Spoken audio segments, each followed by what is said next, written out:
Hi friends, welcome to my channel. आज के video में हम आपके यूपीएससी एग्रीकल्चर ऑप्शनल का जो नेक्स्ट टॉपिक है, जो कि मैं सिलेबस वाइज फॉलो कर रही हूँ। तो नेक्स्ट टॉपिक जो है वो है physical and social environment as a factor of crop distribution and production. Means physical and जो सोशल इन्वायरमेंट रहते हैं वो किस तरह से क्रॉप के प्रोडक्शन और उसके डिस्ट्रीब्यूशन को अफेक्ट करते हैं। वो जो चीज़ें हैं, ऐसे फैक्टर्स जो हैं, उसके बारे में स्टडी करना बहुत ज़रूरी होता है, जिससे कि क्रॉप के प्रोडक्शन एंड डिस्ट्रीब्यूशन जो है उसको सही वे में किया जा सके। तो हम स्टार्ट करते हैं। सबसे पहला फिज़िकल जैसे फैक्टर्स रहते हैं वो कौन से हैं जो अफेक्ट करते हैं फार्मिंग को। हमारा पहला जो फैक्टर है वो है टेम्परेचर, जो कि होता है तापमान। ये एक बहुत ही इम्पॉर्टेंट फैक्टर है बिकॉज ये प्लांट के ग्रोथ में बहुत इम्पॉर्टेंट रोल प्ले कर रहा है। ये एक क्रिटिकल फैक्टर है प्लांट के ग्रोथ के लिए, क्योंकि हर एक प्लांट और क्रॉप जो टाइप रहता है या वैरायटीज़ रहती है उसको रिक्वायर होता है एक मिनिमम ग्रोइंग टेम्परेचर। जिस टेम्परेचर में वो ग्रो कर सकता है, उससे हाई टेम्परेचर होगा तो वो ग्रो नहीं कर पाएगा, उससे लो टेम्परेचर होगा, मिनिमम से लो होगा तो वो ग्रो नहीं कर पाएगा। इसी तरह जो टेम्परेट लैटिट्यूड रीजन्स रहते हैं वहाँ पर ये जो क्राइटेरिया है वो 6 डिग्री सेल्सियस का होता है। इससे नीचे अगर टेम्परेचर जाता है तो जो ग्रासेस फैमिली है, that is the member of grass family, it is including serial, they cannot be grow in that particular region where temperature is below the 6 degree Celsius. So growing season कैसा है? The number of days between the last frost of spring and first frost of autumn. तो जो growing season रहता है इसको इस तरह से बोल सकते हैं हम कि जो नंबर ऑफ डेज़ रहते हैं किसके बीच के, जो लास्ट फ्रॉस्ट ऑफ स्प्रिंग्स रहता है एंड जो फर्स्ट फ्रॉस्ट ऑफ ऑटमम रहता है, उसके बीच का जो डेज़ रहता है, नंबर ऑफ डेज़ रहते हैं, उसको ग्रोइंग सीज़न बोलते हैं। ठीक है, तो इस ग्रोइंग सीज़न में क्या होता है, ये जो ग्रोइंग सीज़न है ये सभी क्रॉप के अकॉर्डिंग वेरी करता है। कॉटन को 200 मतलब डेज़ की रिक्वायरमेंट होती है, मतलब 200 डेज़ ग्रोइंग सीजन्स की रिक्वायरमेंट होती है and spring wheat need 90 days growing season. Now second is precipitation, that is water supply. ये हमारा सेकेंड फैक्टर है। So the mean annual rainfall for an area determine whether farming is likely to be based upon tree, crop or grasses or cereal or irrigation. ठीक है, तो जो mean annual rainfall होती है किसी भी पर्टिकुलर एरिया की, वो डिटरमाइन करता है कि जो फार्मिंग है वो किस बेस्ड पे हम करेंगे। मतलब अगर वहाँ पर इरिगेशन बहुत अच्छा है, मतलब जो आपका इरिगेशन नहीं, एनुअल रेनफॉल जो आपके अच्छा है, तो हम उस बेसिस पे क्रॉप का सिलेक्शन करते हैं, जैसे कि ट्री, क्रॉप्स या ग्रासेस या सीरियल, और इरिगेशन डिसाइड करते हैं फिर हम। जो फेव क्रॉप्स रहते हैं they can grow when there is less than 250 mm a year. तो उस प्रकार से हम कुछ ऐसे क्रॉप्स हैं जो कम वाटर रिक्वायरमेंट में भी ग्रो कर पाते हैं। इसके अलावा seasonal distribution is more significant than annual total. जो सीजनल जो डिस्ट्रीब्यूशन है वो ज़्यादा सिग्निफिकेंट रोल प्ले करता है दैन द एनुअल जो टोटल हो रहा है उसके कंपैरिजन में। Long steady period of rain allow the water to soak into the soil and short heavy downpours lead to surface run off and soil erosion. जो long steady periods रहते हैं rainfall के, वो अलाउ करते हैं कि जो वाटर रहता है वो सॉइल में सोक होता है, और मतलब सॉइल में वो वाटर रहता है जिस मतलब मॉइस्चर बन जाता है सॉइल में आपका, जिससे कि क्या प्लांट जो है उसका यूज़ कर सकते हैं। बट अगर शॉर्ट और बहुत तेज़ गति से मतलब रेनफॉल आता है तो वो क्या होता है, क्रिएट करता है सरफेस रन ऑफ को एंड सॉइल का इरोजन भी होता है। Then third factor is altitude. So growth is controlled by decrease in temperature at height. जैसे जैसे आप हाइट पे जाते हैं वहाँ पर आपका टेम्परेचर डिक्रीज हो जाता है, इस कारण से आपका जो हिली रीजन्स रहता है वहाँ पर टेम्परेचर जो रहता है वो कम रहता है। So in Britain, few grasses including the hay can be produced commercially yield above 300 मीटर। तो जो ब्रिटेन है वहाँ पर जो कुछ ग्रासेस हैं जैसे कि हे ग्रास है, वो कमर्शियली यील्ड देती हैं 300 मीटर के हाइट्स के ऊपर भी। In warmer latitude wheat can ripen at 3000 metre. Now fourth factor is wind.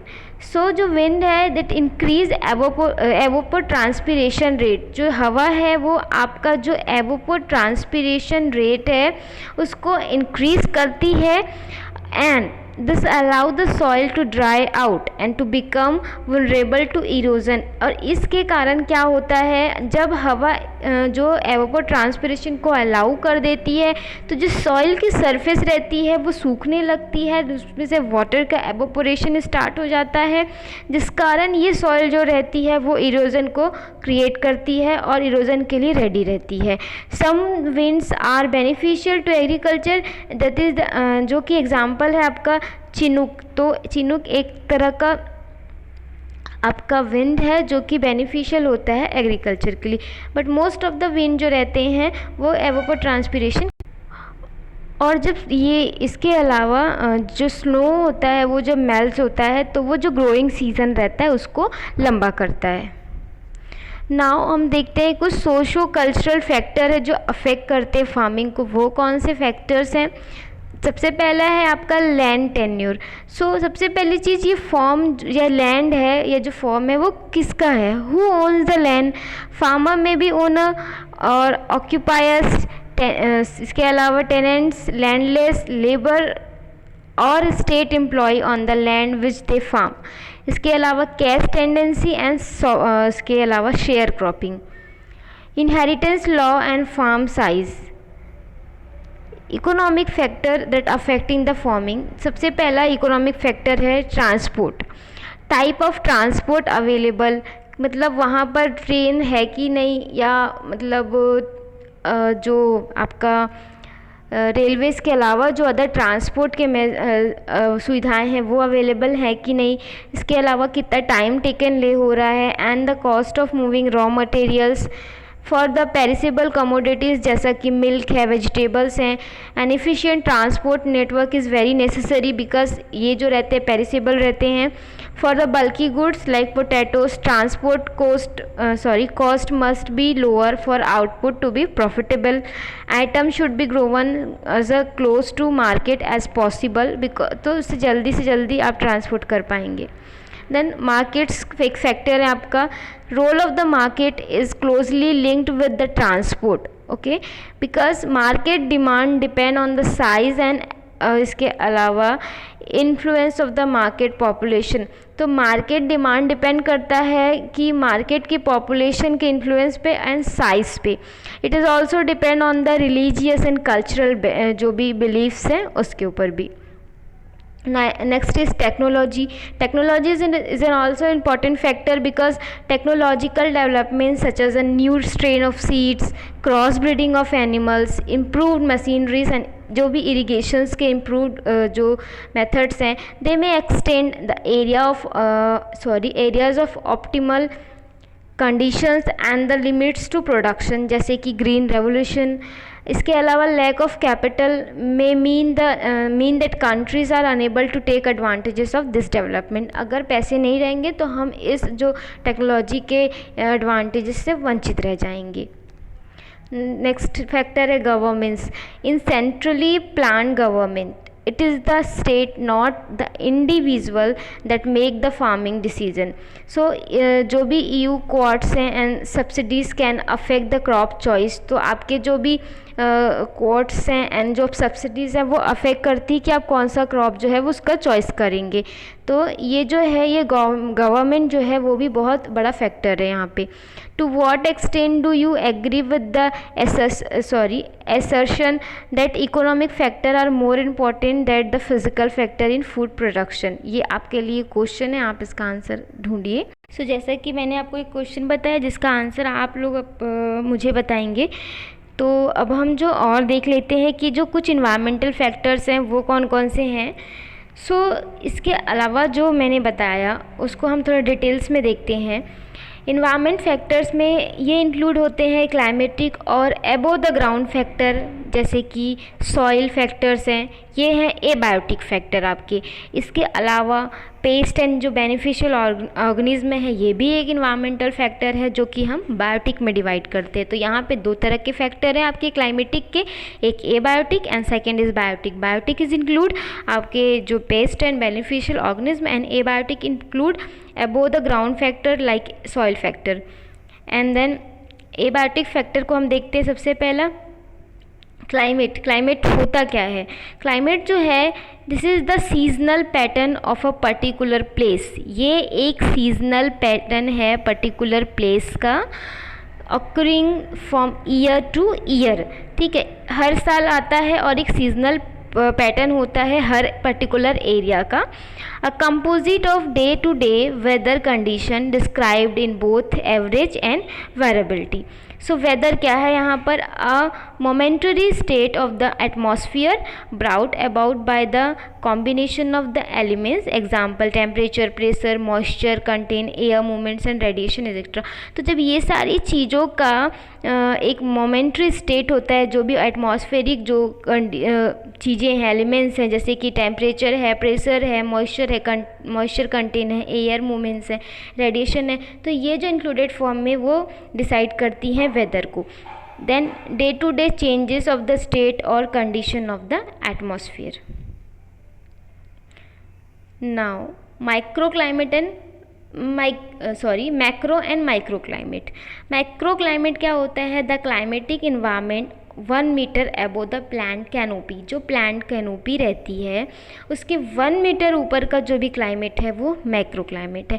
Then micro climate it is generally refers to the climate environment 1 meter below the canopy in the case of tall plants, the climate within the leaf canopy for short below 1 meter plants। तो जब 1 metre एबो रहेगा वो है macro, और जब plants या फिर जो भी टॉल प्लांट्स हैं उनके 1 मीटर नीचे पे जो मतलब कैनोपी के नीचे पे जो भी इन्वायरमेंट है that is the micro climates of particular crop के लिए। शॉर्ट जो क्रॉप्स हैं, तो शॉर्ट हाइट के जो क्रॉप रहते हैं तो वहाँ पर क्या रहता है, लीफ कैनोपी जो रहती है वहाँ से नापा जाता है माइक्रो क्लाइमेट को। नाउ क्लाइमेटिक एलिमेंट्स, जो प्रेसिपिटेशन जो है इससे पहले भी मैंने आपको बताया, उसको डिटेल में देख लेते हैं यहाँ पर। Is any form of water particles falling on the ground in liquid और solid form like rainfall, hail, snow etcetera. तो किसी भी फॉर्म में जो वाटर पार्टिकल है वो जब ग्राउंड पे आते हैं या तो लिक्विड फॉर्म में आएंगे या तो सॉलिड फॉर्म में आएंगे, जैसा कि एग्जाम्पल यहाँ पे आपको है। सो एवरेज रेनफॉल जो है ये अलग अलग एरियाज़ के हैं तो ये आपके लिए इम्पॉर्टेंट नहीं है। सो यहाँ पे हम रोल देख लेते हैं। Role of water in plants. Plants का क्या रोल है, वाटर का क्या रोल है प्लांट्स में? सबसे पहली चीज़, as a reactant in many biological reaction, सबसे पहला। Then enter into the structure of biological जो मॉलिक्यूल्स हैं, and then serve as a medium of transport of nutrient and other substance, help regulate plant temperature। And then categories जो हैं of plant based on the need of moisture, they are the xerophytes, hydrophytes and mesophytes. Xerophytes जो होते हैं they are the desert plants जो रेगिस्तान में पाए जाते हैं, they need very little amount of water. Then hydrophytes the aquatic plants जो रहते हैं, हाइड्रो इट मीन्स वाटर, तो इससे समझ जाइए आप। And mesophytes the land plants जो कि लैंड्स में बेसिकली मोस्टली पाए जाते हैं और they are the mostly economical important plants रहते हैं। तो आई थिंक ये क्लियर हो गया कि on the basis of moisture की प्लांट को हम ABC that is the xerophyte, hydrophyte and mesophyte में डिवाइड कर सकते हैं। तो आज जो है हम इतना ही डिस्कस करेंगे। नेक्स्ट वीडियो में यही टॉपिक कंटिन्यू रहेगा क्योंकि वीडियो बहुत लंबा ना हो इसलिए। तो नेक्स्ट वीडियो में मैं आपको यही टॉपिक कंटिन्यू करूँगी। So thank you for watching this.